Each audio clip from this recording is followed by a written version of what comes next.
Hey guys, how is it going? It is S2G and welcome to a video that I'm really excited to bring you guys.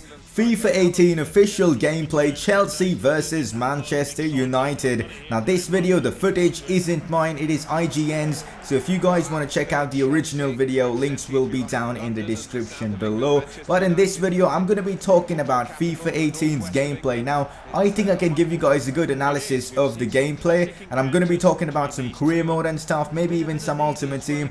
Now the reason I think I can give you guys a good analysis is because I've played the FIFA 18 beta. I'm going to be giving you guys information based on that. Of course, this footage isn't from the beta, so I don't think I'm violating any terms of service. But if I am, if someone from EA is watching this video, just hit me up and I will delete this video. But anyways, I'm going to be running you guys through everything I know about FIFA 18 so far, all the gameplay mechanics, everything that I feel is overpowered, and obviously about some career mode stuff. So if you're excited for some FIFA 18 content, make sure to drop a like on this video. Let's smash out 200 likes. That would be absolutely incredible. And if you are new around here, make sure to subscribe for more FIFA 18 content. So first things first, you would have seen the new Premier League presentation and all, which looks fantastic. They've added a lot more managers to the game, like every single Premier League manager is in the game, I believe. And they also have got a few La Liga managers like Zidane. Visually, this game is just fantastic. And if you've noticed already, the crowds are realer than ever. I mean, seriously, they look like actual players playing football. I mean, that's how real they are, which is fantastic. The Frostbite engine is just brilliant, and it's taken FIFA to another level, which is obviously very nice indeed. About the commentary though, it kind of felt the same to me. They've got a few new catchphrases, but I really think they can do a lot more with commentary. In terms of presentation, I mean visuals, we've got the La Liga packages as well. So Barcelona versus Real Madrid and all those kind of La Liga games, we will get the official La Liga presentation, which is fantastic. I believe we've got that for Bundesliga as well. Obviously not the Serie A, as EA don't have licenses for that league, but nevertheless, La Liga being in the game with all the presentation is obviously awesome, because El Clasico being one of the major games of the season, so it's obviously a fantastic thing. Now, I think presentation, I will give EA a 9 out of 10. I think they can still make a few improvements in terms of licenses, but apart from that, fantastic. I really enjoyed the beta, playing career mode with all the authentic experience, and it was a lot of fun. I played a season with Manchester United, made some good signings, did pretty well. And one thing I want to let you guys know, I think this career mode, this year's career mode, is the best that it's ever been. I've never had more fun playing career mode in any other FIFA, and it was just the beta. I mean, they could still add more stuff to it. It was so much fun playing FIFA 18 using the beta, obviously. Before we talk about the game modes and other specific stuff, let's talk about the gameplay, and this could take a while because FIFA 18's gameplay is fantastic, and this is coming from someone who's played over 2,500 games on Ultimate Team and over at least about 500, 600, maybe even more career mode games. So I've played FIFA 17 a lot. I've enjoyed it, I've hated it at the same time. But yeah, I've had a lot of fun with FIFA 17. Hopefully FIFA 18 will be the same, and the early signs are looking fantastic. So the first thing I noticed playing FIFA 18 was that the gameplay was kinda slow, which isn't really a bad thing. I really like the FIFA 18 gameplay. I think it's the best gameplay out there, at least so far. But maybe it's just because it's a new game and that's how I'm feeling right now. But really, it's fantastic. I really enjoyed the gameplay. A lot of people are saying it isn't much different to FIFA 17, but hey, you can't really improve much to a football game, right? I mean, the gameplay already in FIFA 17, when it worked in terms of the servers, was fantastic. I mean, I wouldn't have played over 2,500 games if the gameplay was horrible. So FIFA 17 was a great game, probably EA's best ever FIFA, and I think FIFA 18 is on the verge of topping that because they've made some crucial improvements. And another thing I noticed was that the game was a lot more skill based, which is something the pro players in the pro scene and a lot of FIFA players have been crying out about, because, well, FIFA 17, you could just run around with your midfielder and let the AI defend for you. You can't do that anymore. You've got to manually defend, which I think is fantastic, especially for the pro scene. It will increase the skill gap between the better players and the not so good players, which is the way it should be. I mean, there's a lot of stake and in competitive FIFA. I mean, look at Gorilla. He won $200,000 in the regionals, not the regionals, in the grand finals. Was it the FIWC? Yes, it was. So yeah, so you don't want someone who's average winning that tournament just by luck, by using the AI to defend. You want someone who's actually skilled at this game, who's put in time, put in effort, maybe even put in money, and who's really done well, and is of course a very good player at the game. You want such a player to win tournaments and that, and I think FIFA 18's gameplay is the way forward. It is a lot more skill based. Obviously there is still a bit of what do you call, random RNG, I think that's what you call it, some randomness in the game which could lead to not so good opponents getting wins, and there you could see Eden Hazard with a fantastic free kick. One short thing I want to talk about is the nets. What's wrong with the nets in FIFA 18, guys? I have no idea. In the beta it was weird, and it was even weird in the gameplay I got from this footage, which I believe was from Gamescom. I just don't get it. What's wrong with the nets? Because they just feel weird from FIFA 17. I love the nets in FIFA 17. Let's hope they fix it for the full game. So as I was talking about FIFA 18 being skill based, I think it is the way forward, and that's the way it should be, and that is why I'm saying Ultimate Team is going to be a lot of fun. I did pretty well in FIFA 17 Ultimate Team. I was a good player, I would say. I think FIFA 17's gameplay wasn't suited to my style, but I adapted. Hopefully FIFA 18's gameplay, at least from so far, I feel that it's suited to my style. Let's hope it is that way, because I play a lot of FUT Champions. For those of you guys who don't know what that is, I don't know what you're doing. It's the competitive FIFA game mode in Ultimate Team. So yeah, I hope I can do well in FIFA 18 as well. But besides that, gameplay I feel is really good, and the only mechanic I've talked about is defending. Let's move on to some other stuff. Passing feels better than ever. It actually feels the ball has some weight, and the ball is another physical aspect in the game. I didn't feel that in FIFA 17. You could just ping pong passes like around like pinball or something like that, but FIFA 18's passing seems far superior. When you pull out a 40-yard through pass or a 30-yard through pass, you really feel like you've been rewarded, and that's the same with defending. When you put in a perfect tackle, be it a slide tackle or a stand tackle, what am I saying? You actually feel like you've done something, like you feel rewarded, and the gameplay feels rewarding when you get it right, which is obviously how it should be. When you put in a tackle, you usually win the ball back, which isn't the case in FIFA 17. You could put in a perfect tackle, the ball will bounce off your player's leg, hit his player, and he'll be in a perfect position to score. So that's one thing I really liked. I've only played about 40 games, not 40, maybe 30 games in career mode, and like a couple of games online. So that's what I'm basing my knowledge on, and it was a very early build, and there can only be improvements. So let's hope there are improvements. So in this gameplay that I've got, Eden Hazard's goal separates the two teams 1-0 to Chelsea. And talking about now other stuff like shooting, I think shooting is good, but I preferred FIFA 17 shooting for some reason. It just felt more explosive, and yeah, that's just one thing I feel. But maybe I'll, you know, I'll adapt to FIFA 18's shooting mechanic. But besides that, another thing I want to talk about is pace. Now, pace doesn't feel that important, but it is important, obviously. We all know how important FIFA's pace mechanic is, and this year it's much different. Even the slow plays can actually be very useful. The slow plays with that agility, with that, what do you call, ball control. Yeah, those kind of plays will be very useful. Like, I played with Toni Kroos a few games, and normally he would be shit in FIFA, but he's actually brilliant, and that's what I like about this year's FIFA. Every player seems to have something great about him, so there's a lot of options you can have playing FIFA 18, and you're not going to be just stuck with the likes of Martial's, the, who else, Sons, the Luke Shaws, and all those OP plays like the Smallings and all. Also, they've kind of changed the way how pace works and how dribbling works, which I think is really big for the franchise, because dribbling last year was so overpowered. You could just run past opponents like it was nothing and just Berber spin inside, do some tricks and just score, like, just go for fun. But this year they've really improved the dribbling mechanic and made it something like more rewarding, as I said, for the previous things like shooting, defending and all, and it feels like you need actual skill to go past your opponent, which hasn't been the case in previous FIFAs.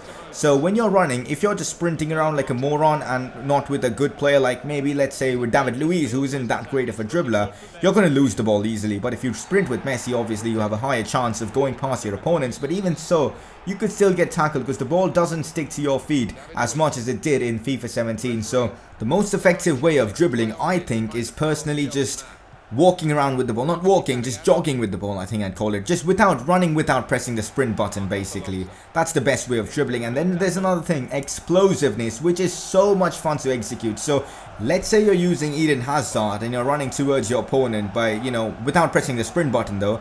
As soon as he's going to put the tackle, if you press the right trigger or the R2 button, you'll kind of flick the ball away from him or tap the ball away from him and explode past him. That is so much fun to execute. I mean, I was doing it with Martial, with Lukaku, and I was having so much fun.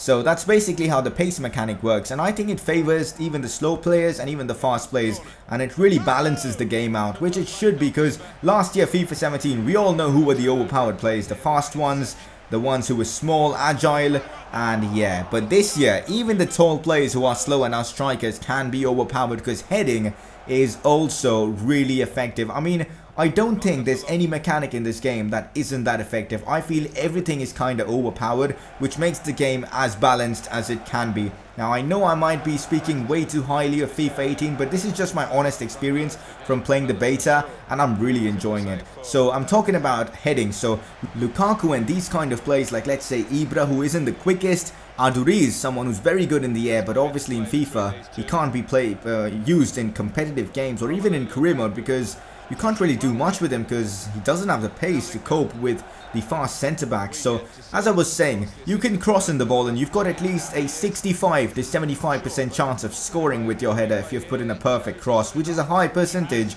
of scoring from a cross, because in FIFA 17 you'd have literally a 5 to 10% chance of scoring no matter how good the cross was. So I think they've done really well to improve the crossing mechanic. It's still overpowered. I think it should be toned down a bit. It should be like a 40 to 50% chance of scoring from crosses, but yeah, I think it should be toned down. But it's a lot of fun at the same time. You can put in crosses with a lot of pace, and the way it feels like, you know, when the ball just blitz past the opposition defenses, and when you connect with the header, it just feels so good. When you connect with the ball, actually, it just feels so good. And I really enjoyed playing with strikers like Lukaku. Apart from Romelu Lukaku, I managed to try out Marcus Rashford, who is a completely different player to Lukaku. He's more about his pace, his technique, and I noticed that it felt much more easy to dribble my opponents with Marcus Rashford than with Lukaku. Lukaku felt like a tank, which is obviously effective, but yeah, Lukaku, you couldn't really turn players with ease and, you know, use the dribbling mechanics to his favor. But with Marcus Rashford, it's completely different. Obviously, you won't be scoring that many headers with him,